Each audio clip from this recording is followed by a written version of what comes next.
querido, a paz do Senhor Jesus, sejam muito bem-vindos a mais um Falando de Vida e muito mais, para continuarmos levando até você palavra de Deus, trazendo uma conversa e uma visão bíblica sobre assuntos importantes para o seu crescimento espiritual, para o seu dia a dia, para a sua vida. Vamos continuar falando hoje sobre presença de Deus, impactos dessa presença, importância da presença de Deus. Vamos fazer um contraponto muito interessante com pessoas que foram por Deus apaixonadas, que entenderam o valor da presença de Deus e também de alguns que realmente, infelizmente, não valorizaram a presença de Deus e as oportunidades que tiveram de viver aos pés do Senhor, vivendo todos os dias a desfrutar dessa presença magnífica. Para isso e para tanto, eu e o meu amigo Pastor Paulo, mais uma vez, parceirão, recebemos a princesa Sara.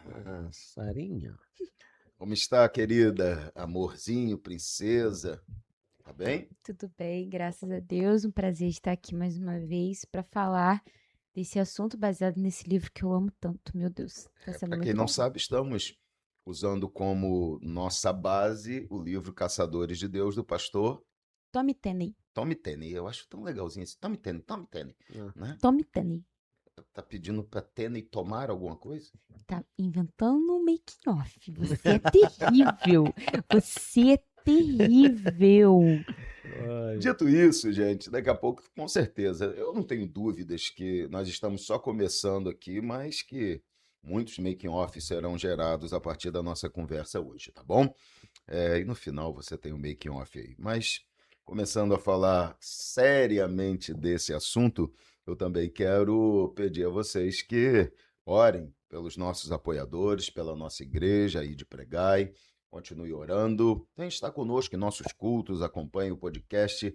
E falando em podcast, se inscreva no nosso canal aí, faz muita diferença. Quando você se inscreve, você comunica para o YouTube que esse conteúdo está sendo importante na sua vida e ele, com isso, entrega para outras pessoas. Isso é evangelização remota, irmão. Você consegue evangelizar fazendo isso. Então, por favor, se inscreva, ative as notificações, compartilhe o nosso canal com as pessoas para que você também possa ser esse instrumento para levar a palavra de Deus. Nossos apoiadores também são o Evolver, Instituto de Educação.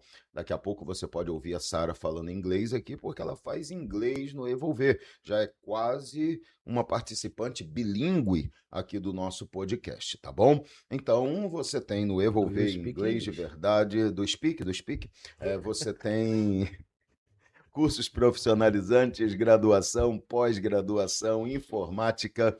O seu desenvolvimento profissional está no Evolver. O Batata Show também é o nosso apoiador e você sabe que lá você tem, além de uma área Kids fantástica, área para festas privativas, você ainda tem o seu hambúrguer artesanal, melhor da cidade, sem dúvida, Batata Show. Se o seu carro estiver precisando de ajuda, para ficar de bem com a sua parte elétrica, com a eletricidade, está precisando de um rastreador, então o lugar é na Elétrica. Tudo para o seu veículo da parte elétrica você encontra lá e será muito bem atendido pelo nosso irmão Luiz Fernando. Mas vamos lá falar sobre a presença de Deus e de pessoas que são apaixonadas pelo Senhor, mas também de pessoas que infelizmente têm oportunidade, mas não sabem valorizar essa presença. Já diz a homilética que sempre que a gente vai falar de um contraponto, a gente começa falando daquilo que é ruim para terminar falando do que é bom. Se a pessoa vai falar de céu e inferno, ela nunca pode falar do céu primeiro e do inferno por último, porque não está certo. Ela fala do inferno, depois fala do céu. Você termina falando daquilo que é o melhor. Então, nós vamos começar falando sobre as pessoas que, infelizmente, não aprendem o valor da presença de Deus vistas na Bíblia e acabam desprezando as oportunidades que têm. Lembrando um pouquinho de Salomão, que disse que é melhor estar num velório do que numa festa, porque, inevitavelmente, a gente aprende mais com a dor do que com os bons momentos. Então, vamos falar um pouquinho sobre alguns que não valorizaram isso, e eu começo com Sara, porque ela é a base, não é, Paulo? Ela é ela. Ela está sendo a base de tudo que nós vamos falar. Então, nós humildemente a acompanharemos no raciocínio, minha querida. Humildemente. Gostei. Então, eu acredito que na vida, né, em tudo, a gente sempre aprende. Eu acho que nada se desperdiça, né? E nós podemos aprender com o exemplo das pessoas o que fazer e aprender também o que não fazer, né? Exatamente. Eu acho que é muito importante nós conseguirmos discernir e absorver o que aquela situação tem para nos ensinar. Um exemplo do que não fazer, para nós começarmos o nosso diálogo, seria a vida de Ofni e Finéias, Filhos do sacerdote. filhos do sacerdote Eli. Nós estávamos conversando sobre eles essa semana, eu li sobre eles também no livro, né? O pastor Tommy Tenney usa a vida desses dois jovens como exemplo. E eles eram jovens privilegiados, né? Eles eram filhos de um sacerdote, eles serviam no templo, eles tinham acesso ao templo, acesso à presença, e hoje para a gente isso é muito comum, mas nós temos que contextualizar a nossa mente, né? Nós estamos falando de um período, de uma época, onde o acesso ao templo, o acesso ao tabernáculo, o acesso ao lugar santo não era para qualquer um. O povo de Israel podia entrar no pátio, podia ir lá levar os seus sacrifícios e o sacerdote ia oferecer em nome do povo ali o sacrifício, mas passou do altar de sacrifício, o povo já não podia ir. A pia de cobre, se eu não me engano, o povo não podia chegar na pia de cobre, era só para o sacerdote se lavar do sangue, do sacrifício. Então, muita honra. Era muita honra. Era um privilégio, realmente. Eles eram separados para isso. Eram jovens realmente privilegiados. Eles podiam entrar no tabernáculo, eles faziam a manutenção no lugar santo, eles só não podiam entrar após o véu, porque lá era só para o sumo sacerdote. Mas eles tinham essa honra por serem da família sacerdotal e eles eram sacerdotes do Senhor, serviam no templo. Porém, eles não discerniam como era grande essa honra.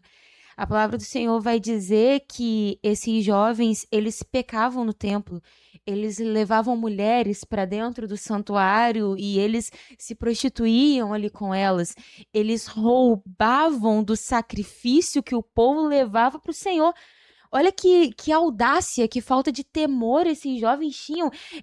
Não só pecar, mas pecar literalmente diante da face do Senhor, porque o tabernáculo, o templo, era a habitação do Senhor, representava essa habitação naquela época, e eles tinham a audácia de entrar para pecar diante da presença do Senhor. Todo aquele lugar era considerado sagrado. Tudo era sagrado, exatamente, exatamente. Eles tinham a honra de poder desfrutar do que ninguém podia, ou pouquíssimos podiam, né? Só os sacerdotes.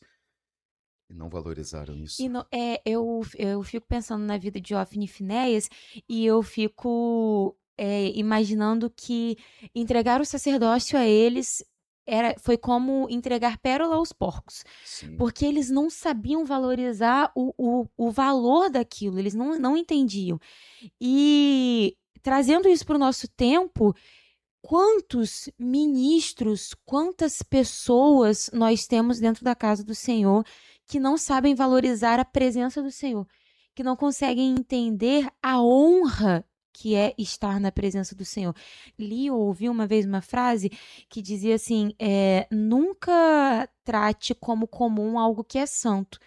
Sim. E a pessoa usou essa frase para descrever coisas simples, por exemplo, a Bíblia.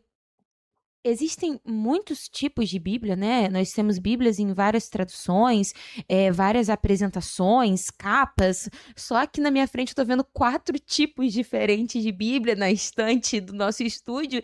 E pode variar. A apresentação, o que você vê, como é escrito, como é traduzido, isso pode variar. Só que continua sendo um livro extremamente sagrado. É um livro santo. Por quê? Porque o que está dentro dele, as palavras contidas nele, as instruções, o direcionamento, tudo isso foi inspirado por alguém que é santo, claro. Extremamente santo. Deus falou isso com Israel, né? Disse, Vocês precisam ser santo porque o santo Santo. habita com vocês. É o Exatamente. padrão, né? Se o santo, que é Deus, está no meio do arraial, a única coisa que o povo pode fazer é ser santo também. Naquele tempo, e ainda em Israel ainda é assim, então dizer que Ofni e Finéias não sabiam qual era o tamanho da responsabilidade deles e da honra, a gente não pode dizer. Já nasceram numa família onde eles já carregavam essa responsabilidade e essa honra. Sim. E eles passaram por um processo desde pequeno de ensino naquilo. Sim. O que eu quero dizer com tudo isso? Nós precisamos ter muito cuidado com esse sagrado que nos é apresentado, né? Deus está à disposição e ele está disponível para todos que o querem encontrar. Ele, inclusive, quer se fazer ser encontrado. Se permite achar. Ele se permite achar. Mas, por mais que nós passemos por um processo de ensino, vivamos numa família onde passe por isso, cabe a cada um de nós a escolha de valorizar isso ou não. Cada um de nós carregamos essa responsabilidade e a escolha sempre vai ser nossa. Eu falo muito isso, eu digo o seguinte: não escolher algo já é uma escolha, né? Então você não existe, eu prefiro, vou deixar, não vou escolher. Não. Quando você abre mão de escolher alguma coisa, na verdade, já está escolhendo. Dentro de nós, de cada um de nós, de todos os assuntos que você vai expor aí, sempre vai ficar a responsabilidade, que é nossa, é minha. Sim. Eu não posso transmitir essa responsabilidade de honrar o sagrado para outro. Quando eu me desviei do caminho do Senhor, eu disse mesmo, a culpa era da igreja. E Porque a muitos igreja era dizem. rígida, porque meu pastor era muito rígido e eu não concordava com aquilo. Hoje eu entendo o seguinte: nunca foi a igreja. Então eu deixo de honrar a Deus, deixo de honrar aquilo que foi me dado e eu jogo a culpa do outro e acho que eu estou livre agora desse julgamento para cima de mim. Isso não vai acontecer. Quando você olha Ofni e Finéias, eles desprezavam a palavra, desprezavam o culto, desprezavam a oferta, desprezavam a Deus. Tudo que tinha a ver com culto, e quando eu falo a oferta, era a adoração que Israel entregava lá em formas de animais, né? Às vezes as pessoas pensam em oferta só pelo valor financeiro, mas a oferta tinha a ver com a entrega. E eles entregaram ali para que o sacrifício fosse dado ao Senhor. A parte do sacerdote era dele, e a Bíblia diz que eles desprezavam até isso. Então havia um desprezo geral por tudo, e eu sei que você deve chegar no resultado, mas só adiantando, é importante entender que nós podemos estar em qualquer esfera ministerial, qualquer patamar, como eles estavam no mais alto patamar, somente abaixo do sumo sacerdote, mas se nós não valorizarmos aquilo que é santo, nós seremos substituídos pelo Senhor. O resultado do que acontece com Ofni e Finéias é Deus chamar Samuel. Por que Deus precisa chamar Samuel? Porque a linhagem de Eli falhou. Totalmente. Entende? Aí Samuel vem, e você vê que coisa interessante, e Deus às vezes faz muito isso, e nós nem sempre conseguimos perceber a forma como Deus trabalha. Deus precisou que Jeremias completasse uma certa idade para dizer: eu preciso de você. Então, quando Jeremias falou: sou uma criança, Deus disse: não diga isso, porque desde o ventre da tua mãe eu te escolhi, ou seja, estou esperando que você chegasse à idade que você tem para que eu possa te usar. Isso é incrível, porque pode ser que não houvesse ninguém que Deus pudesse usar, que tivesse na posição para Deus usar. Então Deus precisa esperar a mãe de Jeremias ter Jeremias crescer ao ponto de conseguir falar, para que Deus pudesse usá-lo. Deus está esperando isso. Então, com Ofni e Finéias acontece um processo semelhante, porque Samuel é dado a Ana por um milagre divino. Ana leva Samuel para o tabernáculo para entregá-lo lá como ela prometeu, e de uma forma conjunta, Ofni e Finéias estão desprezando o chamado, desprezando a honra. Com isso, Samuel aparece no contexto, cresce ali, até que Deus chama Samuel e diz: te chamei, Samuel. E Eli é que entende: Deus tirou os meus filhos e trouxe esse. Só para devolver a vocês, me lembro de Esaú. teve o direito e a honra da primogenitura e vendeu por um prato de lentilhas para Jacó. A Bíblia vai dizer lá em Hebreus que depois, buscando com lágrimas, ele não encontrou lugar de arrependimento. Agora, o senhor trouxe à tona aí uma situação interessante. Porque a gente, às vezes... Para mim, esse aqui é para mim. A gente, às vezes, até joga um pouco de culpa em cima de Eli.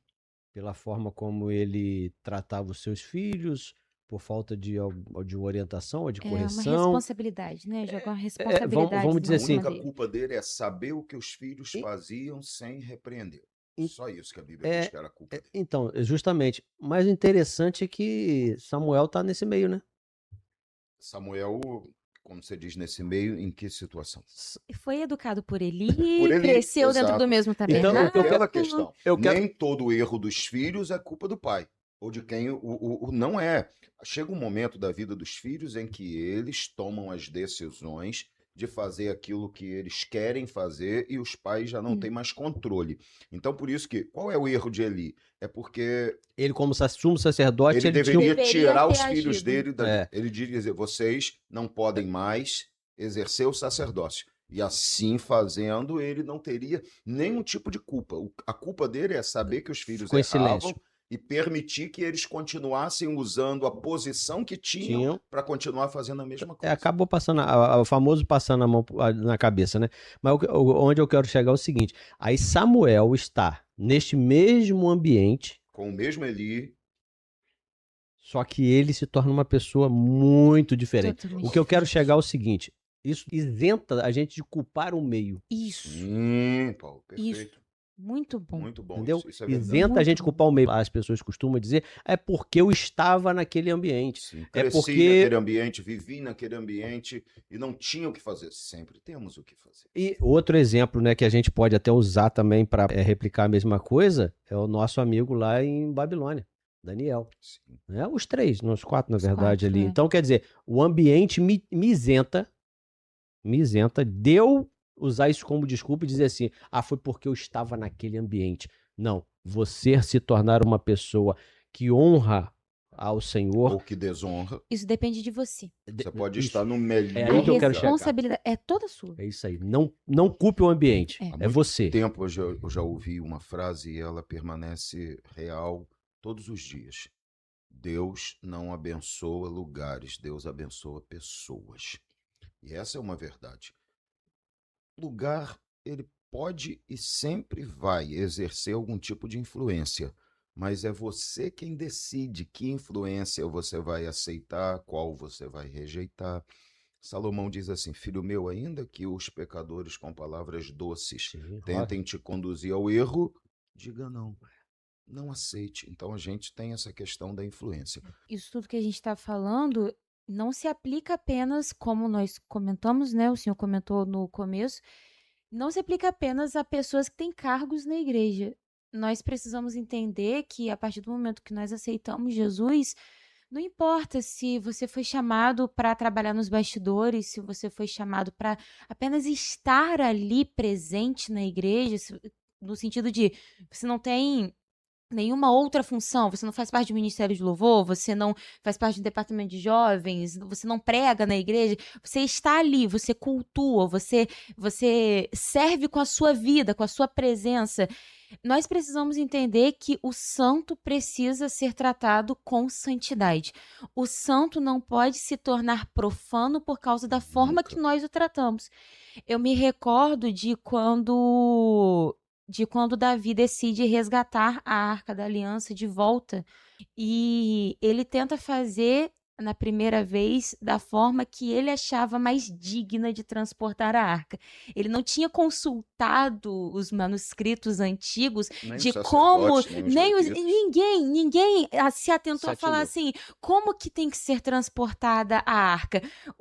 Acharam que dá uma honra maior do que Exatamente. deveria. Mas, na verdade, não era uma honra maior do que deveria. Sim. Na mente humana. deles, a honra seria maior. Então, com toda boa intenção, com todo bom coração, porque eu acredito que Davi fez isso com a melhor das intenções.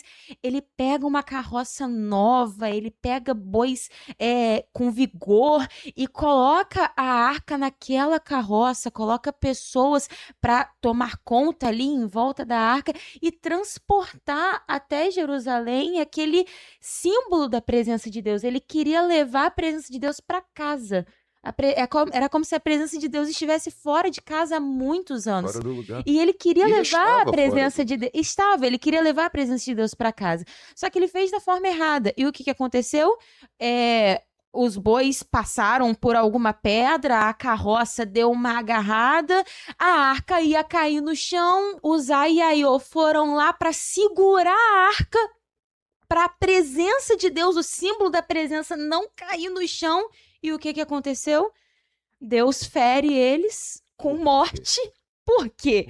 Porque não era assim que deveria ser feito. Para Deus não é o novo. A melhor honra para Deus é a velha obediência. Exatamente. Não é às vezes a gente pensa que Deus quer o novo, que dar o novo a Deus significa que você está dando o melhor. Mas quem disse que sempre o novo é melhor do que o velho? Às vezes, tudo que nós precisamos é da velha obediência, da permanência. Se você conseguir associar algo melhor que seja novo, sem perder a essência da obediência, maravilha. Mas fora isso. Tentando colocar até nesse caso aí, por exemplo, eles poderiam fazer uma vara muito linda. Poderiam. Mas o lugar de carregar ainda seria nas costas, nos ombros dos levitas. Então, quer dizer, você pode até pensar em algo mais honroso, mais bonito, né, tal, mas tudo dentro daquela obediência que Deus já traçou. Claro. E aí a gente vê, assim como aconteceu com Ofni e Finéias, chegou um limite, chegou até um certo limite a paciência de Deus para a situação que eles estavam vivendo, que eles estavam proporcionando, para o pecado que eles estavam cometendo diante da presença do Senhor. E o fim foi trágico. Nesse período, a arca foi levada. Quando descobriu que a arca tinha sido levada, que os dois tinham morrido, ela entra em trabalho de parto e o nome do menino é o quê?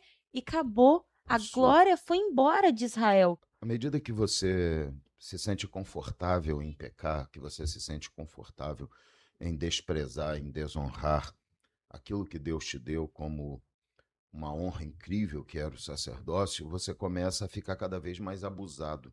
A liberdade deles foi crescendo à medida que eles não eram corrigidos. Então, eles passam de desprezar os rituais para desprezar o próprio culto, desprezar as ofertas, desprezar o próprio santuário, desprezar o próprio Deus, se prostituir ali. Eles vão evoluindo porque a liberdade vai fazendo com que eles se sintam cada vez mais confortáveis. Eles tinham, da parte de Eli, mesmo que fosse silencioso, um apoio, um respaldo, porque o fato de Eli não tirá-los do sacerdócio fazia com que eles se sentissem completamente respaldados em relação ao que eles faziam. Israel podia chegar e reclamar, vocês não podem, mas eles poderiam dizer, mas o sumo sacerdote não falou nada. Então, qual era a função de Eli? Deveria ser olhar para eles e retirar os privilégios, dizer, vocês não podem mais exercer o sacerdócio. O que vocês estão fazendo impedem vocês de fazer isso. Esse deveria ser o papel. À medida que Eli não faz isso, veja como é que isso avança gradativamente. Israel está em guerra contra os filisteus, a batalha começa a ser perdida, e o que é que eles decidem fazer? Vamos trazer a arca do Senhor. Cara, entende? Você se sente seguro em pecar porque alguém te diz, ainda que seja por não falar nada, através do silêncio, que está tudo bem. Há uma concordância. A gente tem uma frase que encaixa perfeitamente, né? Quem cala, consente. A partir do momento que você não fala nada, você acaba permitindo ou passando a ideia de que está tudo bem. E isso acontecia com eles, até o ponto que eles se sentem na total liberdade de tomar a arca, invadir o lugar que eles não poderiam invadir e tirar a arca de lá e levar para a batalha. O nível da evolução do pecado deles é imenso, porque eles acreditam que podem fazer isso porque ninguém poderia impedi-los. Esse desprezo contínuo, essa forma como eles não conseguem valorizar e entender o lugar que estão, é uma das coisas mais preocupantes que pode acontecer dentro do coração de uma pessoa. E isso por quê? Porque você vai ter que entender que tudo que tem a ver com Deus precisa ter esse nível de temor, de santidade, de respeito, de compreensão. Quando eu, como servo do Senhor, brinco com a palavra de Deus, como eu posso exigir que alguém respeite ela? Se eu brinco com Deus, como que eu vou exigir que alguém respeite a Deus? Então, eles vão a esse nível terrível de desonra e desrespeito. Eu não tenho coragem de fazer isso, não tenho coragem de brincar com Deus. Tudo que é de Deus é santo. A gente perde esse sentimento quando a gente olha e a igreja já não é um lugar mais santo para as pessoas. Estar na presença de Deus não é santo mais.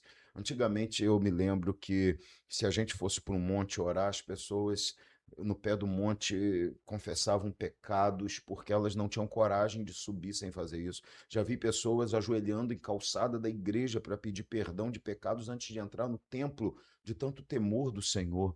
A gente foi perdendo esse temor e isso não fez bem para a gente. Isso nos destruiu, porque a gente entra na igreja como se não fosse nada. A gente olha para o templo como se não fosse nada. Tem gente que nem lembra mais de orar quando entra no templo. E esses meninos fizeram isso. Eles destruíram todo o princípio espiritual quando agiram daquele jeito. E E nós, evoluíram, né? Que é o pior. e nós precisamos entender que quando nós tratamos a presença de Deus assim, quando nós tratamos as coisas do Senhor com tanto desrespeito, sabe, com tanto desleixo, chega um momento em que Deus grita. Deus não aceita. Deus não aceita ser tratado como se não fosse nada. Deus não aceita ser tratado como se ele não fosse santo. Deus não aceita brincadeiras com a santidade dele. Da mesma forma que ele não aceita dividir a glória dele com ninguém, ele não aceita brincadeiras com a santidade dele. E o problema é que quando Deus decide se manifestar em defesa própria, em defesa da sua santidade, os resultados são pavorosos. Os dois morreram. Sim. Eli morreu. A mulher teve um filho, morreu no parto, e o nome da criança, e acabou. Foi-se embora a glória de Deus. Ananias e Safira mentiram para o Espírito Santo em benefício próprio. O que aconteceu? Morreram dentro do templo e o temor do Senhor tomou toda a igreja, toda a comunidade foi tomada de temor pelo Senhor. Davi, a gente estava falando dele, do transporte da arca. Com aquela situação que aconteceu, ele pegou a arca, colocou dentro da casa da pessoa mais próxima que tinha e a arca ficou lá por um bom tempo até ele conseguir entender como é que ele tinha que transportar a arca de volta para Jerusalém. Aí sim, ele foi pesquisar, ele foi ver, para isso que serve essa argola, é para isso que serve essa vara, tem que ser transportada nos ombros dos sacerdotes. E Paulo, olha só, Davi ainda não tinha compreensão de que o erro era só dele. Ele sai entristecido por causa do que aconteceu. E ele só resolve buscar a arca quando ele descobriu que a casa do homem em que ela ficou estava sendo abençoada. Então ele disse, opa, então Deus não parou de abençoar, não? Eu preciso ir lá buscar. É aí que ele desperta. A gente, às vezes, culpa Deus por aquilo que é nosso erro. Exatamente. A gente despreza o culto, despreza a Deus, despreza a palavra de Deus, despreza a santidade, o nome do Senhor. E quando as coisas não acontecem do jeito que a gente quer, e na maioria das vezes acontece até o contrário, a gente quer culpar Deus. É como se Deus tivesse feito algo errado. Até que a gente descobre que quando as pessoas fazem aquilo que é certo, Deus continua sendo Deus que abençoa. Em outras palavras, achegai-vos a Deus e ele se achega. Se você se afastar, Deus se afasta também. Deus reage à nossa atitude de honra ou desonra em relação a ele. É porque a gente tem que entender que, vamos lá, fazendo uma comparação. Um pai é culpado por castigar um filho que desobedeceu? De propósito? Vocês que são pais. Eu não sou mãe, então, né? Mas vocês que são pais. Um pai é culpado se ele fala pro filho assim, não faça isso, não é para fazer, por causa... por causa disso, disso. Não faça. No final das contas, a palavra é não. Se o filho, mesmo assim, deliberadamente decide ignorar a instrução do pai e fazer o que o pai disse que não era para fazer, o pai é culpado de colocar ele de Não, castigo. a culpa é Então, dele. como é que a gente pode culpar a Deus por reagir quando nós desobedecemos a ele? A responsabilidade é nossa. Como? Vou te E- e- explicar. O Deus desse século cegou o entendimento dos incrédulos para que não Exatamente. resplandeça a luz do Evangelho. Tudo que o nosso inimigo quer é que nós acreditemos nessa proposta dele, de que a culpa é de Deus. Satanás não muda, né? Eva, Deus disse que não é para comer, nem tocar. Sabe por que ele falou isso? Porque ele está, ó, ocultando a verdade de vocês. Ele não quer que vocês sejam iguais a ele. Oh, que Deus ruim, que está impedindo que nós alcancemos esse tão grande conhecimento. Deus é muito mau e eu vou, ó, mostrar para ele que ele não conseguiu me enganar. A gente cai nas mesmas artimanhas do inimigo, porque o nosso coração continua sempre do mesmo jeito, desejoso de culpar alguém, desejoso de ser mais do que Deus quer que a gente seja, desejoso de ter mais do que Deus quer que a gente tenha. A gente não entende que nós mesmos não sabemos o que é melhor e precisamos confiar em Deus. Então, o inimigo, entendendo a natureza humana e entende mais do que é o próprio homem, a sua própria natureza, ele então propõe da mesma forma sempre. Olha, Deus é ruim. Então, não aconteceu por quê? Porque Deus é mau. Porque Deus não é bom. Deus fosse bom, Deus faria isso. Aí você vê que é É o o mesmo diálogo, pensamento né? recorrente hoje, não é? Ah, se Deus é tão bom, por que tem terremoto? É. Ah, se Deus é bom, por que tem Por tsunami? que morre isso, Por morre aquilo? O que Entendeu? acontece? As pessoas sempre caem no conto do inimigo de culpar a Deus. Elas nunca olham para si mesmas, para aquilo que elas fazem, para aquilo que elas provocam, para os danos que elas mesmas causam. E Deus acaba levando a culpa porque as pessoas caem sempre na conversa do inimigo. Hoje em dia, Deus, por não fazer mais assim, né, ou por tardar, o pastor fala muito isso, né? Por tardar essa O justiça juízo. de Deus, ou melhor, pelo amor de Deus, né? Ele sempre vir mais à frente, por se alongar mais esse carinho, esse amor de Deus, as pessoas começam a achar que elas estão sendo permitidas em continuar naquela ação deles. A Bíblia está aí. E a Bíblia não esconde nada. Isso é o que torna ela realmente muito verdadeira e fiel em se acreditar. Porque ela poderia, quando a gente escreve um livro, a gente escreve as melhores coisas. Por falar em livro, como é que tá o Tá aí, eu não. Tá legal. sucesso de vendas aqui na igreja, hein? O É, pessoal viu? tá pedindo mais. Pessoal, hoje recebemos um áudio reclamando. Todo mundo comprou e eu não teve livro para eu comprar. Tá O lá. pessoal Mas tá aí. Quem procurar a igreja tem desconto de 50%. prosperidade e finanças, uma jornada de fé. Mas vamos lá. É. E prosperidade. Aproveitando aí, quem tiver na live aí, no podcast, quiser mandar uma mensagem para a igreja, lá vai ter aí desconto de 50%. Se for na editora, vai comprar por um X valor, vai ser 50%.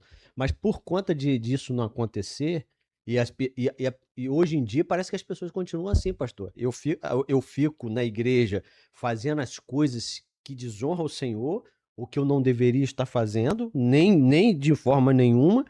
Mas como eu não sou, Deus não vem, não me fulmina, como Deus não vem, não me tira, não me castiga, eu me sinto como se permitido por Deus e continuar agindo daquele jeito. Isso é a casca de banana do tempo da graça, na minha opinião. Ué. Porque quando a gente estava na escola, né, tinha aquele negócio. Cuidado com essa pergunta aí, tem casca de banana, tá? Tem uma pegadinha, tem um negócio escondido aí que não é desse jeito maravilhoso que você tá muito achando. fácil de entender, mas não é isso. É a casca de banana do tempo da graça. Nós estamos em um tempo de perdão, nós estamos em um tempo de longanimidade, Casca de banana. nós estamos em um tempo onde Deus nos dá inúmeras chances. Ele ainda não voltou. Enquanto ele não voltar, nós temos chance de nos reconciliar. Só que a galera fica achando que Deus não vai voltar antes de eu pedir perdão, não, rapaz. Vai dar tempo de eu pedir perdão. Misericórdia com ineficiência e incapacidade, Exatamente. com ser bobo, com ser incapaz de cumprir a sua palavra. Elas confundem isso. E é um dos versículos que mais me dá medo na Bíblia, sabe? É um dos mais assustadores, porque se a gente não lembrar dele todo dia, a gente cai nessa casca de banana. Quando Salomão diz, porque não se executa logo Sim, o juízo sobre a má obra, é isso o aí. coração dos filhos dos homens tende a praticar o mal. Olha o que ele está dizendo. Por causa do juízo não acontecer imediatamente, nós começamos a ter a percepção errada de que podemos continuar errando, porque nada vai nos acontecer. E isso é a maior casca de banana, porque você citou aí no começo, Paulo, olho por olho, dente por dente, violência com violência.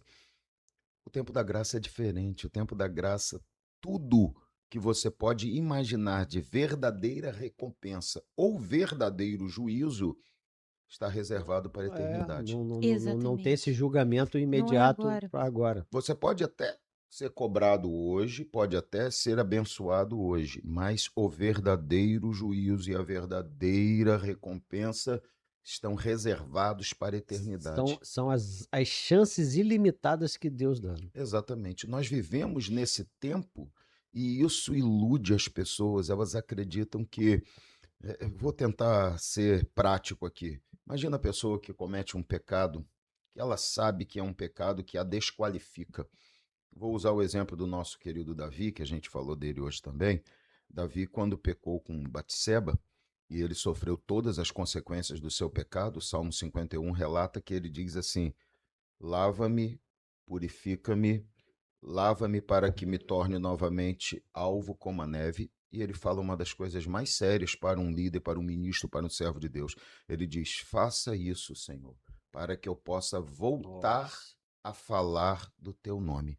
Olha o que ele diz: enquanto eu não resolver o problema do pecado, como que eu posso ser um ministro? Como eu posso ser um líder? Como eu posso ser um instrumento? Como eu posso te louvar? Como eu posso falar da tua palavra? Eu preciso que o Senhor resolva esse problema que só o Senhor pode resolver. É isso que ele está dizendo. O problema está aqui e eu preciso que ele seja resolvido. Então imagine alguém que faz isso e sabe que errou, porque a consciência nós temos como Davi teve, e ao invés de ir buscar a purificação como Davi foi, a pessoa tenta esconder e ocultar, se justificando nisso. Então ela vai para um culto e ela não tem coragem de chegar e dizer: não posso servir, não posso fazer porque pequei.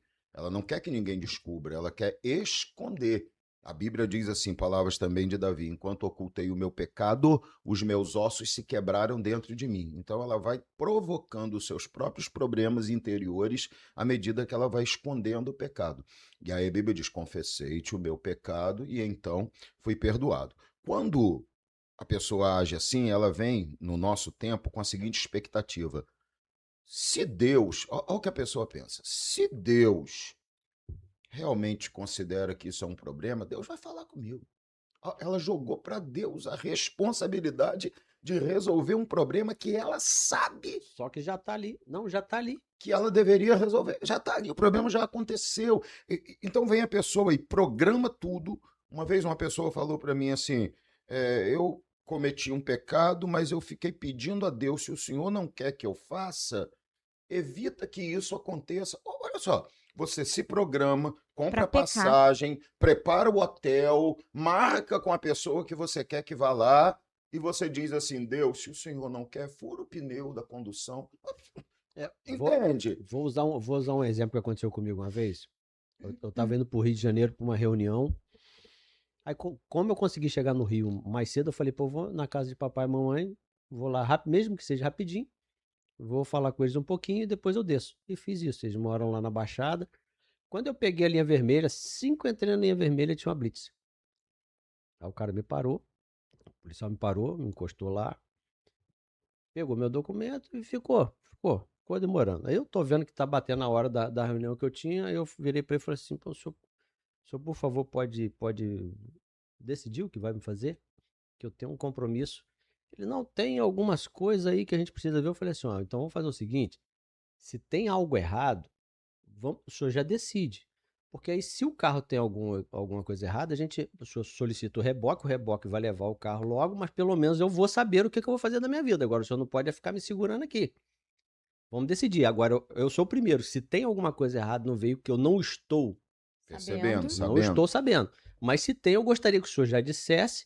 Aí eu tenho ciência, porque se estiver errado mesmo, não vou brigar com o senhor, não. O senhor vai rebocar o carro vai lá para o depósito e a gente vai fazer os procedimentos que eu preciso. Mas pelo menos eu vou decidir saber o que eu vou fazer da minha vida. Não adianta, se você sabe que tem algo errado, acabou. Já sabe que está errado, você tem que tomar providência. Exato, você E- não tem que jogar para o outro a E responsabilidade até e a agradecer, culpa, pastor. por quem te mostra que tem um erro. Porque é isso que eu tô falando, que eu falei pra ele. Eu falei assim, porque se tiver algo errado, eu gostaria que o senhor me falasse, porque eu corrijo, eu gosto de andar com as coisas certas. Então, se você encontra alguém que consegue apontar pra você e dizer assim, amigo, olha só, talvez erro você tá aí. não esteja enxergando, mas existe essa situação que tá. E a Bíblia até orienta, né, que a gente faça isso. Sim. E você tem que ser grato. Claro, Paulo, quando o cara vem para o culto e ele pensa assim, Deus vai falar, vai usar alguém para me criticar, para me corrigir. Deus fala assim, por que você está me tentando? Você acha que que... Não, aí Deus fica quieto. Já tem a lei aí, você não leu ela não? Aí o cara vem e pensa o seguinte, ó como é que nós somos completamente avessos ao entendimento de que a palavra de Deus não é negociável. Não tem como eu acreditar que Deus não quer o que ele já disse que quer, porque Deus não muda. Sabe, eu estava falando, só vou completar o pensamento para não ficar perdido, depois eu falo o que eu estava falando, tá? Então, quando isso não acontece, a pessoa pensa o seguinte, Deus não liga. E aí a pessoa continua pecando. E ela não entende isso, que como não se executa, logo o coração dos filhos dos homens tende a praticar o mal. Eu estava falando com uma pessoa, agora terminado o assunto, sobre isso. Uma vez Deus falou algo comigo, não vou falar aqui, Deus comigo, e o que Deus falou, toda vez que eu vou fazer o que Deus falou que Ele estaria fazendo ao meu lado, eu sempre falo, Deus, lembra-te que o Senhor falou que faria isso comigo sempre que eu fizesse. Deu para entender minha loucura? Não, né? Mas tudo bem, fica na curiosidade aí. E eu nunca preciso mais que Deus fale de novo. Porque se Deus já falou e ele não muda, eu creio que ele continua fazendo exatamente o que ele falou que ia fazer, à medida que eu continuo fazendo aquilo que ele disse que eu tenho que fazer. Sim, enquanto você estiver na posição, Deus vai continuar na mesma Entendeu? posição Se também. um dia Deus quiser que isso mude da mesma forma que ele falou que ia fazer, ele vai dizer que vai parar de fazer. Enquanto Deus não fala isso, eu não preciso que todo dia Deus fique falando a mesma coisa. Eu não preciso, Deus, o Senhor não falou hoje ainda que me ama. Por quê? Porque a Bíblia já diz que ele me ama. A verdade é que nós ficamos buscando reafirmação em Exato. Deus a respeito das coisas que ele já falou, a respeito das coisas que ele já disse, sendo que ele não muda. Não Ele vai muda. continuar sendo a mesma pessoa. Vocês estão falando e eu não consigo não lembrar de Sansão. Gente, a vida de Sansão é a vida do crente hoje. Sim. É a vida do crente pecador no tempo da graça. Todo dia ele levantava, estava com a força lá, um juiz levantado por Deus, um homem que Deus deu um dom a ele extraordinário, nazireu, separado desde bebê, desde criança. Eu imagino o sacrifício que os pais dele não tiveram que fazer para que ele se mantivesse santo, para que ele se mantivesse separado. Imagina uma criança pequena, curiosa, querendo mexer em tudo, querendo futucar tudo, ele não podia fazer algumas coisas. Então, eu fico imaginando o sacrifício que os pais dele tiveram e ele cresceu, um juiz, um homem de Deus, o Espírito do Senhor vinha sobre ele frequentemente. Só que Sansão brincou tanto com a presença de Deus. Mas ele brincou tanto com a presença de Deus. Meu Deus, como ele brincou com essa presença. Um Espírito Santo, um poder santo, uma presença santa. Ele brincou tanto, mas tanto, que quando o Espírito saiu dele, ele não percebeu. Essa frase é de estremecer a alma. Ele se levanta, a palavra diz isso. Ele se levanta e diz: mais uma vez eu me levantarei e eu destruirei os filisteus. E logo depois que ele diz isso, a palavra fala: e não sabia ele que o Espírito do Senhor já havia se retirado dele. A pergunta é: será que nós estamos percebendo a saída do Espírito Santo? Será que nós estamos tão apegados e em contato com o Espírito Santo ao ponto de perceber que ele saiu? Eu lembro de uma vez, eu fiz uma ministração, eu falei a respeito de Elias, nessa ministração no Monte Horebe, né? E eu falei sobre lepra espiritual. Sobre quando é como se o nosso corpo fosse tomado pela lepra, sabe? E aos poucos nós vamos perdendo a sensibilidade, como a lepra faz com o corpo, a ponto de cair o membro da pessoa, cair um dedo e a pessoa não sentir a dor daquele dedo, não sentir nada. Necrosou, caiu, acabou. Eu acho que a, a nossa geração, né? Os crentes hoje estão sendo tomados realmente por uma lepra espiritual que faz eles ficarem insensíveis à presença de Deus e à ausência dela.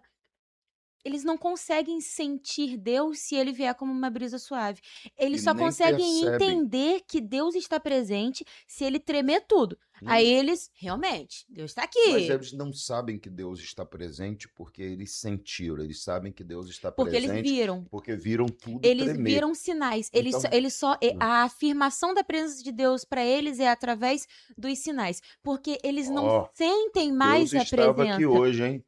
Como é que você sabe? Não viu, não? A irmã do meu lado lá? Exatamente. Eles não têm um Mas testemunho pessoal para contar. Eles têm uma experiência de terceiro para É, falar. é aí que Jesus vai e dá um puxão de orelha em Tomé, né? sim, Cara, Isso. você só acredita porque você tá vendo o furo, porque você tá sentindo, Tá vendo cara. as marcas? Bem-aventurados são aqueles que os que vão não conseguir viram. ter um outro entendimento disso. Aqueles que crerem sem ver. Exato. Eu acho que nós estamos em um período, talvez, que eu possa descrever como um período leproso mesmo, como você disse aí, de insensibilidade. Nós nos acostumamos, eu digo nós, geração, sabe, a viver sem desfrutar da presença de Deus. E quando a gente se acostuma com isso, nós não sentimos quando ele vai embora. Gente, não sente. Você só sente a ausência do Espírito Santo quando precisa dele, vai procurar e não encontra, igual Sansão. E Sansão foi procurar e não achou. Porque ele achava que estava ali, ele se desconectou tanto de Deus que ele não sentiu a saída do Espírito Santo. Quando ele precisou, ele não achou. A pergunta é: as pessoas estão precisando? Tem gente que parou de precisar do Espírito Santo. Aí você. Desculpa, Paulo, mas é uma questão muito momentânea que agora de falar, não dá para deixar para depois, mas já parou para pensar que tem gente que. Primeira coisa que começa a fazer quando começa a deixar essa comunhão com o Espírito Santo de lado é se afastar de tudo o que depende do Espírito Santo para fazer. Então a pessoa diz: não prego mais, não canto mais, quero um pouquinho de tempo sem tocar, sem cantar, sem pregar, sem atuar no teatro, sem fazer parte daquele grupo, me tira disso, me tira daquilo. Por quê? Porque tudo que depende do Espírito Santo você começa a sentir que não deve mais fazer. Você começa a perder a capacidade porque você se afasta dele. Então você não consegue mais desfrutar da presença e nem tampouco você consegue perceber a saída, porque ele sai em silêncio. Quando ele chega, estardalhaço, né? Barulho, Barulho, terremoto, vento, vem. A trovão. manifestação de Deus, a chegada da presença de Deus geralmente é barulhenta. A saída do Espírito Santo é silenciosa. Você não percebe que ele foi embora. Por quê? Porque esse afastamento, em via de regra, não vou botar 100% das vezes, mas na grande maioria, ele nunca acontece de um momento para o outro. Para você Exatamente. fazer alguma coisa que te afaste, que magoe, que fira o Espírito Santo, você já está se afastando dele há muito tempo, entende? Então, é geralmente uma coisa gradual. Se diminui um pouco da intensidade de vida com Deus, de oração, de santidade, de palavra, de culto, de presença, de louvor. Você começa a se afastar, se afastar, se afastar, se afastar, até que você está tão longe que já não sente mais ele. Então ele simplesmente vai embora e você não percebeu que ele foi embora. Era Porque isso que eu você. tava falando. É justamente isso que a gente Exatamente tava. isso. Esse exemplo que a gente estava comentando. Mas o que eu ia falar, as pessoas, eu acho que eles ficam muito cheios de si, pastor. Vamos fazer uma alegoria aqui. Uma pessoa começa muito bem, buscando a Deus, e ele consegue ser um interlocutor, ele consegue ser um bom pregador, ele consegue, através do poder do Espírito Santo, fazer milagres, fazer curas e etc e tal. E ele vai se enchendo tanto desse espírito, nessa parte Sim. boa, vai fazendo tantas coisas, que ele começa a achar que ele começa agora a se comparar, achando que é ele que é o cara. Acho que Sansão foi meio assim. Tudo que ele fazia era porque estava cheio do Espírito Santo. Com o tempo ele falou, sou eu. Por isso que ele não percebe. E hoje em dia, nos dias atuais, o que a gente vê de pessoas que começaram uma boa trajetória, alcançaram um patamar muito excelente, graças a Deus são poucos, alcançaram um patamar muito excelente e não perceberam que agora ele está muito cheio de si e muito vazio de Deus. A verdade é que nós continuamos cometendo um grande erro. Se pá um pecado de colocar Deus dentro de uma caixinha tão pequena, mas tão pequena, a ponto de nós acharmos, não, eu já aprendi tudo que eu tinha que aprender com Deus. Eu já fui cheio ao máximo da presença de Deus. Não existe nada novo para eu experimentar em Deus. Eu já tenho tanto tempo de carreira. A minha estrada ela é tão longa atrás de mim que eu já esgotei tudo que eu Eu sou podia grande demais. absorver da presença de Deus. Então, eu já posso me acalmar na busca, eu não preciso mais buscar com tanta intensidade, eu não preciso mais estudar tanto, porque eu conheço a Bíblia de cabo a rabo. Então, a gente continua cometendo. Para mim, isso é um grande pecado, porque, nossa, existe tanto de Deus, existe tanto que a gente não conhece, é uma fonte inesgotável, e ela jorra e jorra e jorra para a vida eterna. A verdade é que nunca vai acabar. A porção de hoje é diferente da porção de amanhã, que é diferente da porção de ontem. Então, sempre existe alguma coisa nova.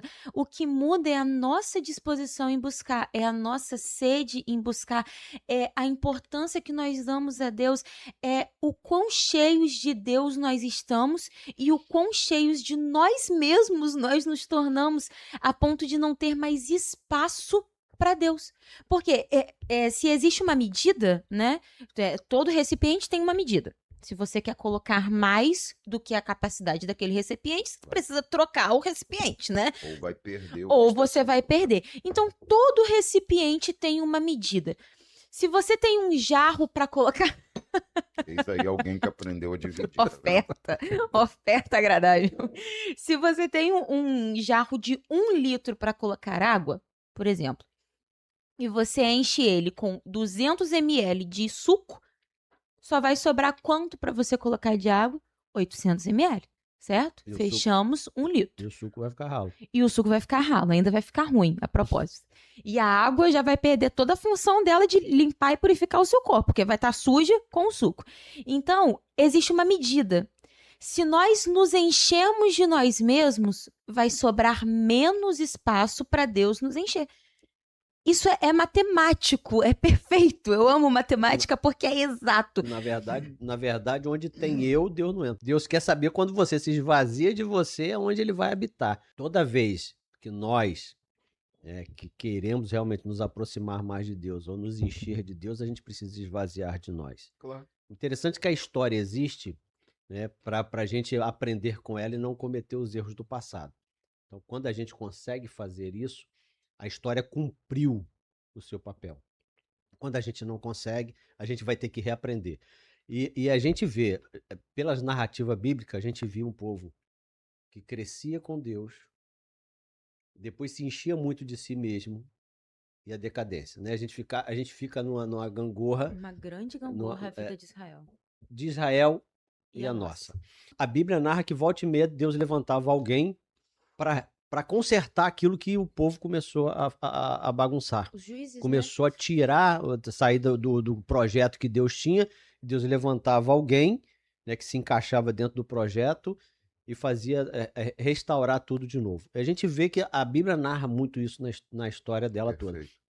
E a história nossa narra a mesma coisa. Os cristãos, né, crescendo em Deus, de repente se enchendo muito de si e uma decadência. Sim. Aí Deus levanta alguém de novo cá embaixo para poder restaurar tudo e começar de novo. Parece que toda hora precisa de uma intervenção muito forte de Deus E o grande para problema restaurar. disso é que a gente nunca consegue avançar de verdade. Mas então, aí que eu tô falando, a história tem o seu resultado quando a gente aprende. Ela tá aí. Sim.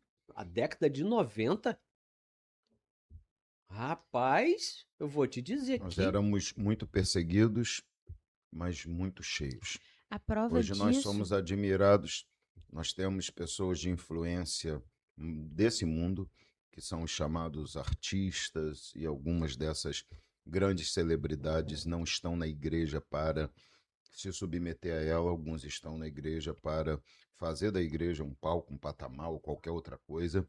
E nós começamos a achar que isso é maravilhoso demais. Mas aí eu vou fazer uma pergunta pro senhor. Sendo reconhecido por quem? Por quê? Exatamente. Exatamente. Porque por Deus não está sendo. Não, mas aí vem o problema. Celebridades geralmente geram resultados humanos. E quando você encontra líderes que estão em busca de humanidade, de resultados humanos também, eles acabam cedendo a isso e se comportam como Eli. Sabem tudo de errado que as pessoas fazem, mas não os repreendem. No caso de Eli, por familiaridade. Alguns líderes por conveniência, porque para eles é interessante ter aquela pessoa ali por ganhos ou de influência social, de ter um status, ou por ganhos financeiros. Mas é importante, é interessante para ele ter ali. Por quê? Porque o objetivo dele é humano. O alvo e a recompensa dele é humana. Jesus falou para os fariseus: a recompensa de vocês já recebem Exato. quando Pois os é. homens vos aplaudem. Então vocês já receberam a recompensa de vocês. Está tudo aqui. O que vocês Exatamente. fazem é humano e o que vocês recebem também é humano. Quando o que eu faço é espiritual e celestial, a recompensa vem do mesmo lugar. Onde estiver o seu tesouro, aí também estará o seu coração. Se o meu tesouro está aqui, meu coração está aqui, minha recompensa é daqui. Se o meu tesouro está no céu, meu coração está no céu, minha recompensa é do céu. Acho que cabe a nós, da nossa geração, entender que a gente está nessa descida. Mas a gente não precisa esperar chegar lá embaixo. A gente pode reconhecer, ainda no meio da descida, reconhecer o que está de errado e restaurar eu o acho altar que- nesse momento. eu acho que a prova da nossa decadência é Deus parou de ser suficiente dentro das igrejas. É muito entretenimento, é muito atrativo, é muita coisa para atrair pessoas. Parece que se É o muita culto coisa para agradar for pessoas. simplesmente culto, A presença Tá de tudo Deus errado. não é suficiente. Parece, não é? Pois é, quem foi que disse que um ambiente muito cheio de pessoas Exatamente. tem a aprovação de Deus? Quem foi que disse isso? Exatamente. A gente tem que tomar cuidado, porque senão as pessoas acham que a gente tá, né? A gente É não que eu tá. falo mesmo, quem foi que disse?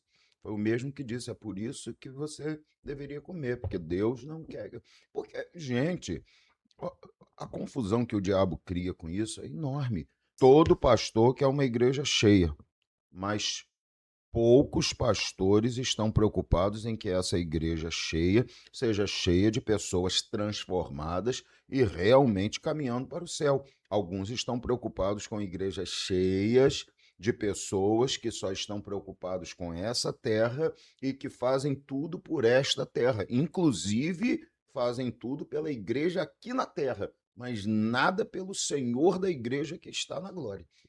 Isso é que é o problema, porque não é uma questão de o senhor não quer, fala isso porque se o senhor tivesse uma igreja de 10 mil pessoas, o senhor não ia estar falando. Não é isso, é que vou repetir, é quase que incompatível com o nosso tempo ter uma grande multidão e essa grande multidão está ali realmente sendo pastoreada no caminho estreito e na porta estreita. Porque quem foi que disse que a porta deixou de ser estreita? Quem foi que criou um caminho que deixou de ser estreito? Nós foi? vivemos um tempo de escassez. As pessoas têm que entender isso. Nós vivemos um tempo de escassez. Escassez de quê? Escassez de pessoas que realmente querem buscar a presença de Deus. Cada dia mais está seletivo. A entrada no céu tem se tornado cada dia mais seletiva. Por quê? Não é porque as regras mudaram, mas é porque as pessoas mudaram. O desejo delas, a busca, o objetivo delas mudou totalmente. Nós nos distraímos muito com as coisas dessa vida, nos O, permitimos ser tomados pelas o, coisas dessa vida. o que está acontecendo hoje em dia? Hoje em dia está acontecendo e a gente é tão sutil que a gente não percebe. Então, mas um tempo atrás, a gente precisava ligar a televisão, se a gente quisesse assistir alguma coisa, a gente ligava a televisão, mas a gente era obrigado a assistir aquilo que estava sendo passado. Sim. A gente, quando ia na igreja, a gente tinha que ouvir o que estava ali. Muitas das vezes, aquilo machucava a gente saía de lá chorando, a gente saía de lá, puxa vida, tô todo quebrado, tô todo errado mesmo, tô todo bagunçado, o que eu Fazia o que Deus faço? falou, né? Entrava como fel. Então, e hoje em dia como é que está? Graças a Deus por isso. Isso é uma boa, isso é a parte boa do negócio. Hoje em dia eu vejo aquilo que eu quiser, na hora que eu quiser, do jeito que eu quiser. E isso a gente está transferindo para dentro das igrejas. As pessoas estão vindo para a igreja não para ouvir Deus e o que Deus tem a falar com ela para que a vida dela seja transformada. As pessoas têm vindo para as igrejas para terem os seus egos afagados o tempo todo. Eu Sim. vou para a igreja, ou eu vou para a igreja X, ou eu vou para o lugar X, ou eu vou para o ambiente X, ou vou para a Arena Y, sei lá, que agora tem vários nomes, né? Para poder ouvir aquilo que o meu coração quer ouvir. Sim. Aí eu escolho o lugar que eu quero ir, porque eu sei que lá a pessoa lá, aquilo vai falar coisas que o meu coração se agrada. Vai falar aquilo que confirma os meus Uma pensamentos. pessoa virou para mim, há umas semanas atrás, falou assim: Pastor, eu quero agradecer por tudo que a igreja fez por mim, mas eu não vou mais congregar. Por quê? Porque Deus me deu uma palavra de Deus só para mim, dizendo que não é para eu ser mais pastoreada e congregar em igreja. Eu vou servir a Deus sozinha, online, eu e Deus. Que legal, hein? E quando a própria pastora, que foi quem recebeu essa mensagem primeiro, foi conversar, mas irmã, isso não... Não, irmã, pode ficar tranquila, não estou indo para o mundo, só estou seguindo a direção de Deus, pode ficar em paz que vai ficar tudo bem comigo. Ou seja, não é um aconselhamento, é só uma comunicação. A pergunta que eu faço é: desde quando a gente se achou no direito de fazer o que quer da nossa vida, mesmo que isso contrarie a palavra de Deus?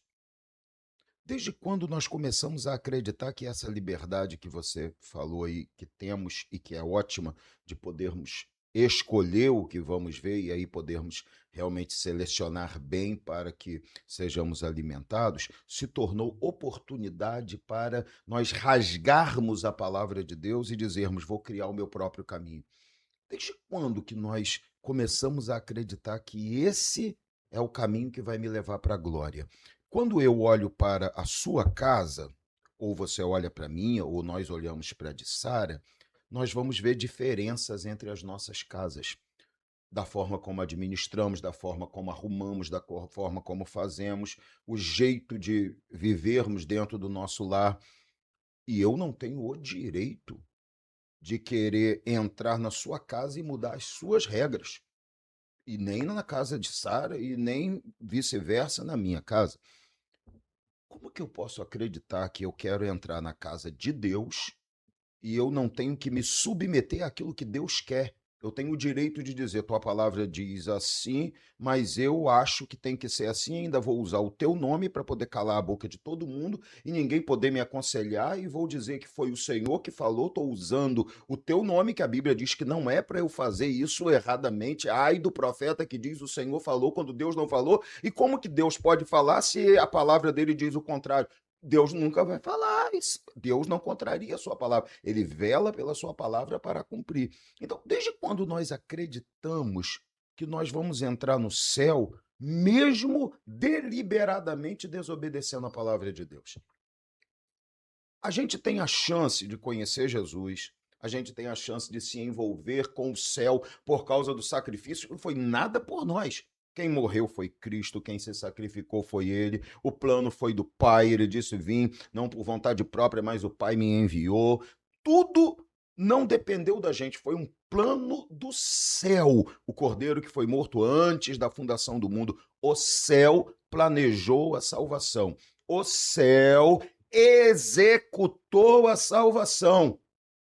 O céu continua trabalhando pela nossa salvação. O Espírito de Deus é quem convence a gente do pecado, da justiça e do juízo. Então, o céu trabalha pela minha salvação. Tudo é por causa do céu. Não foi por minha causa. E eu acho que tenho o direito de desprezar a vontade do céu para viver a minha vontade, e o céu tem que me aceitar. Quando foi que nós ficamos tão loucos, Paulo? Eu acredito que como igreja e como cristãos, nós precisamos urgentemente fazer o que Davi fez, porém na segunda tentativa. Trazer a arca de volta para casa. A presença de Deus, ela tá tão longe da gente, mas tá tão longe. Os altares do nosso coração tá tão vazio. Na verdade, não tá vazio, tá tão cheio da gente. Deus já saiu há muito tempo. De algumas igrejas, Deus já saiu há muito tempo, e nós precisamos nos incomodar com a nossa situação da mesma forma que Davi se incomodou em ver um templo vazio, em ver um santo dos santos, o lugar santíssimo, o lugar que representa a casa, a habitação de Deus, vazio. Eu imagino a aflição que tomou o coração dele quando ele parou e pensou assim: Deus não está no meio do povo? O santo dos santos está vazio. A casa de Deus está vazia. O símbolo que representa a presença de Deus não está lá. Deus não está no lugar dele. Nós precisamos urgentemente ser tomados. Eu acho que é por isso que Davi era um homem segundo o coração de Deus. Ele falava, aí Deus não está na cidade, aí a cabeça dele... Cadê Deus? Sem Deus a gente não é nada. Cadê Deus? A gente precisa urgentemente orar a Deus, pedir a Ele perdão e pedir a Ele um quebrantamento, que o nosso coração se tome do sentimento que tomou o coração de Davi. Nós precisamos urgentemente trazer Deus de volta para a casa dele. Exato. Estabelecer Deus de volta no altar que pertence a ele. Exato. Fazer como Elias fez com o altar quando ele estava lá no monte com os profetas de Baal. Qual foi a primeira coisa que Elias fez? Ele reparou o altar. Ele limpou o altar, ele trouxe as 12 pedras representando as 12 tribos de Israel. Ele preparou todo o ambiente para depois ele falar: Deus, por favor, se manifesta aqui e mostra que o Senhor realmente é o Deus de Israel. Então, a gente também não pode querer que Deus volte para uma casa bagunçada, suja, imunda, desleixada. Nós precisamos reparar o nosso altar, limpar a casa de Deus, purificar o templo, para depois nós falarmos assim: pronto, agora eu posso pegar a arca, colocar ela nos meus ombros e levar ela para dentro do lugar santíssimo, colocar ela no lugar dela, porque tá tudo pronto para Deus voltar a habitar. A presença de Deus é a coisa mais fantástica que qualquer pessoa pode ter. Sim. E todo mundo, todas as pessoas precisam experimentar isso. Com certeza. Eu não sou bom para guardar a letra de louvor, né? Mas aquele que eu sempre sou muito bom, eu sou bom de cantar. Tá bom. Maravilhoso. Mas tem aquele que a gente fala, né, que é muito poderoso aí, que aquele que chegou no santo. Quem já pisou no santo dos santos, em outro lugar não sabe viver. Então, aí a gente até comenta aqui, né? Só que só tem uma forma de saber. Só quem já pisou no santo dos santos Esse é o segredo sabe. do louvor. Mas o que eu quero deixar aqui é que esse é um lugar fantástico para você estar. Sim. E quando você pisa lá, você sente muita falta desse lugar quando você começa a sair dele. Não sabe viver sem ele. Né? Mas esse desejo de chegar até este lugar, ele precisa estar vivo dentro do coração de todos nós. Claro. Eu acho que essa é a mensagem que a gente quer deixar aqui. A importância de nos enchermos de Deus ao ponto de não conseguirmos ficar um minuto sem a presença dele. Paulão, que sarinha. É aquilo que o salmista fala, né? Mais vale um dia na tua É presença mil do em que outro 1000 em lugar. outro lugar. Vou falar uma coisa para vocês que é fantástica.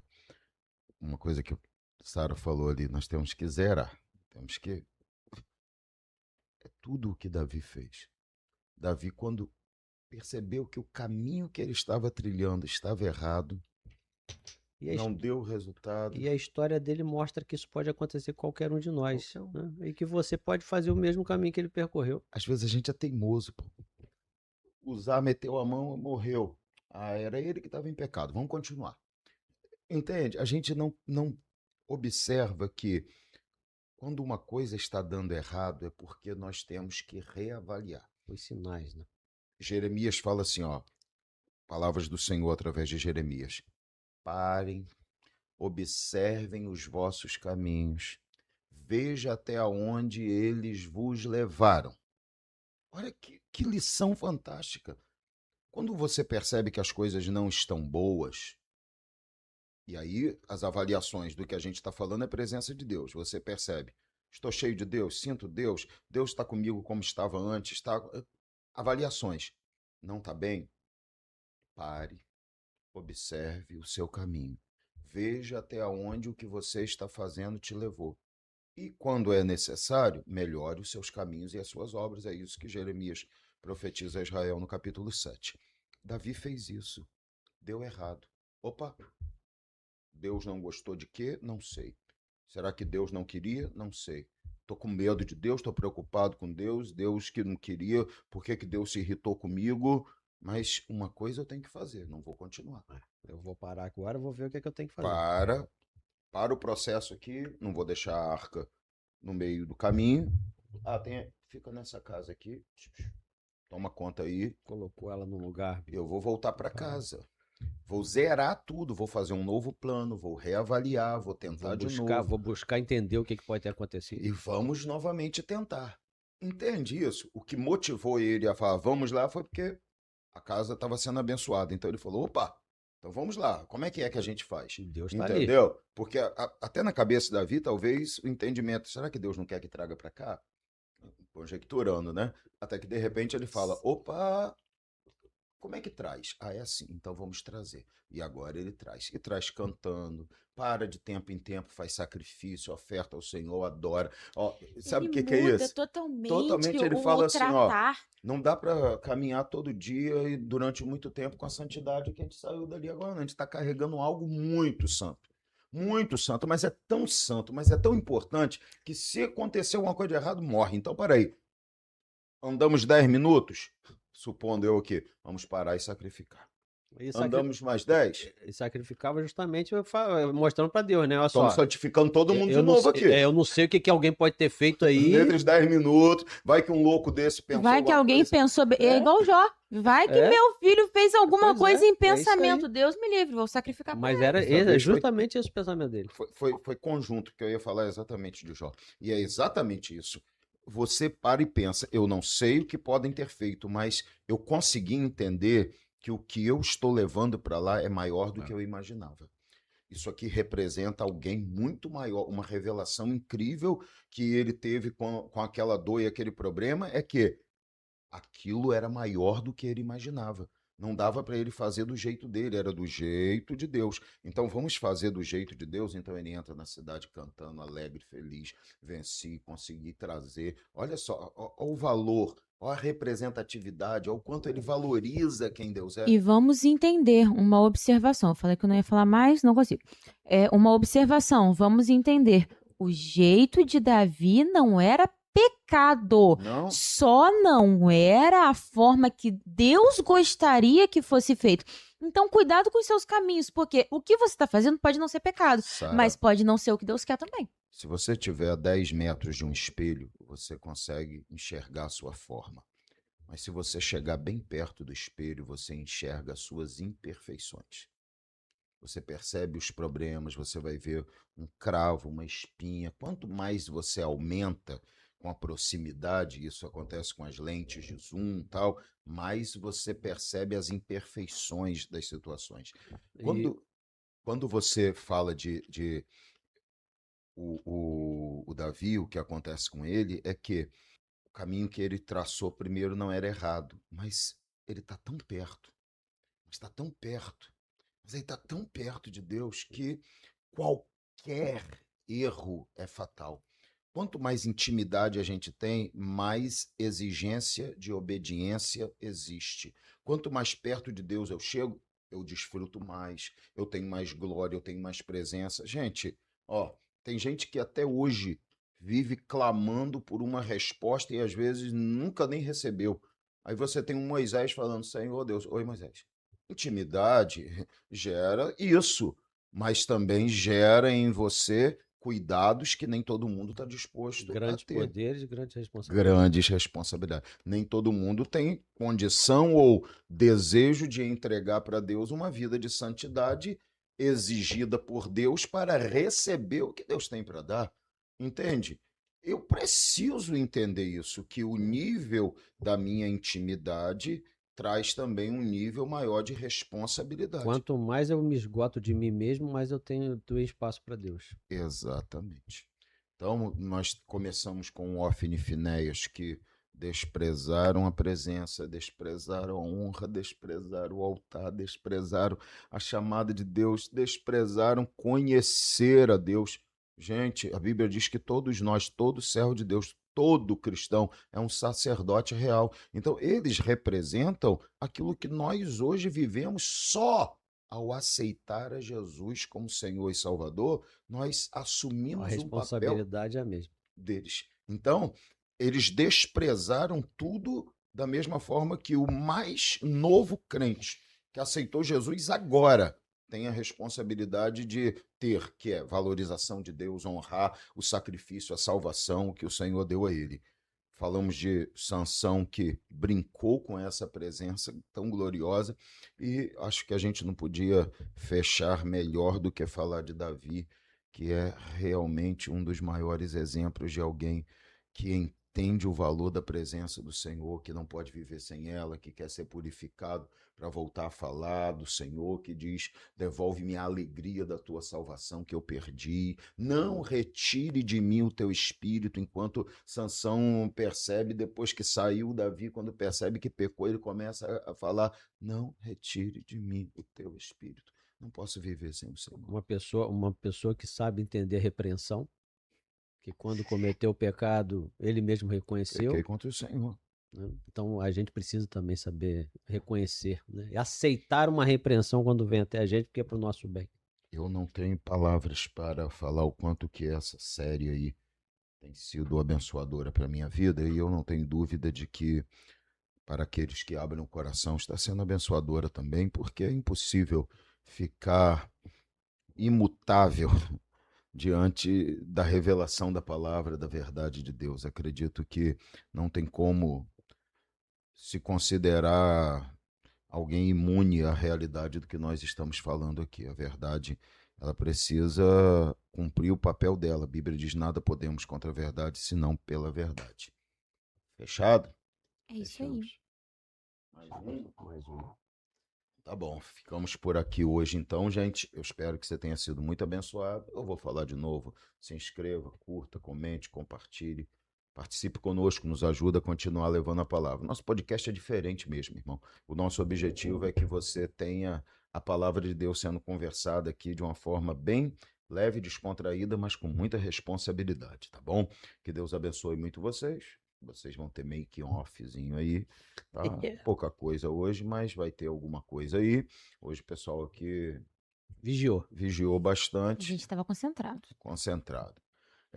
Mas lembrando a você que os nossos apoiadores estiveram passando aí na sua tela durante todo o podcast. Não deixe de honrar, não deixe de orar, não deixe de dar a preferência, de buscar aquilo que para você interessar dos nossos patrocinadores para ser abençoado, tá? A Igreja de Pregai, o Evolver, Batata Show, Elétrica.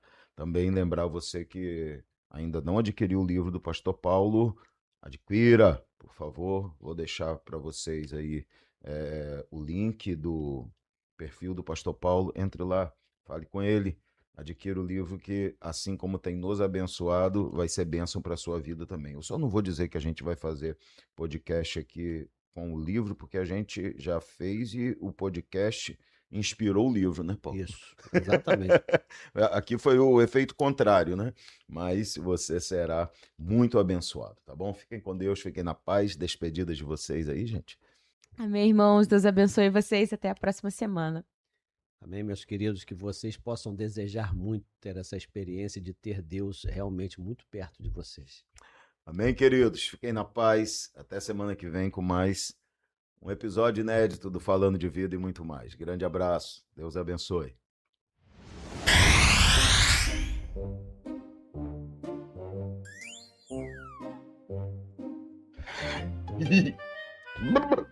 No chão, um dos rapazes, que eu esqueci o nome, um dos rapazes foi lá. Uzá e Aiô. Uzá e Aiô foram lá. Eita, não, eu vou falar os rapazes.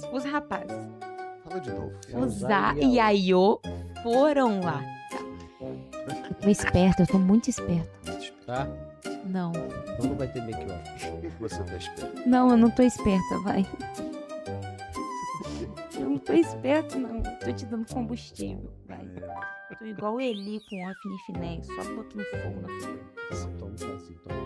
Isso é café. Meu marido vai brigar comigo. Ai. Vai. E pra café agora de noite, você não vai Café dormir. essa hora não é bom, não. Vai. Mas tem Tem canela. problema de dormir? Canela já ajuda. E leite quentinho, né? Mas tem cafeína. Não vai prestar, não. Mas canela quebra o café, não? Não quebra, não. Você não tem problema É de termogênico. Mas você não tem problema de dormir, filho. Eu tenho sim. Seu Não. marido diz que você fica uma hora indo na cama depois que acorda. Falou que você chega até babar. De vez em quando eu prendo ele mesmo. E baba?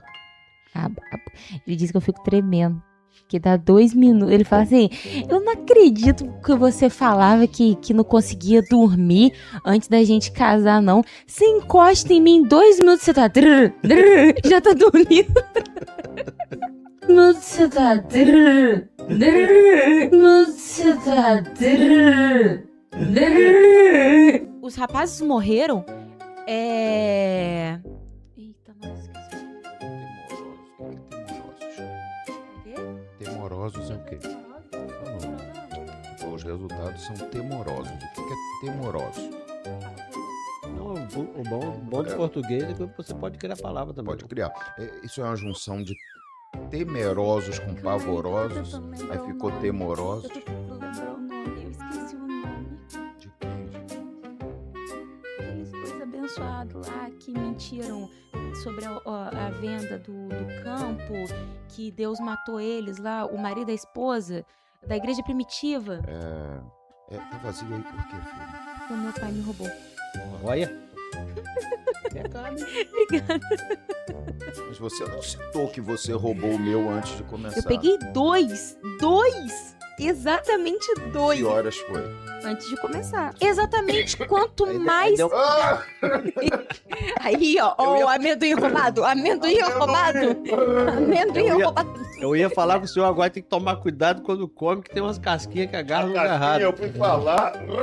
Amendoim roubado é a cobrança. O castigo vem a cavalo. Esse aí foi o dourado. Misericórdia. Mas porque não se executa logo. Tá certo. A gente tava falando de quê? Então. Peraí. Igual sou eu. Como disse a mãe, Santo de Israel.